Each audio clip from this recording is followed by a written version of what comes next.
Bawal during reception program. Bawal ang salitang letter K or letter G. So means, mahigpit po natin pinagbabawal ang mga KJ. Kaya sabay-sabay natin isigaw, bawal up! KJ! One more time, bawal up! KJ!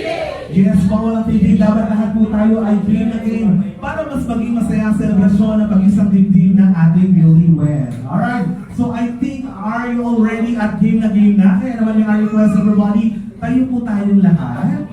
Okay po? Dahil magkakaroon tayo ng tinatawag nating simple flash mob dance. Alright. Ang flash mob dance po ay isang uri ng Zumba. May nagsusumba ba dito? Anyone here? Meron po ba? Meron? Alright. So, ang gagawin lang po natin, may tuturo po akong dance step at sasabay lang po kayo. Dahil pag hindi po kayo sumabay, automatic po, magtitikto kayo sa harapan mag-isa mamaya. Okay? Ano mas gusto nyo? Sasabay magsasalok? Yes, mas maganda magsabay-sabay. After natin mag-dance, pipili po ang ating newlywed ng guest nila na pinaka-magaling sumayaw.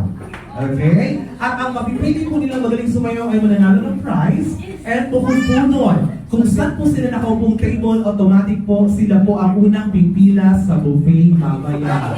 Alright, kaya po ako sa inyo, give your best and energetic dance move. Alright, so ang ating first step ay tinatawag natin clap shake, clap shake. Taas na po ang dalawang kamay.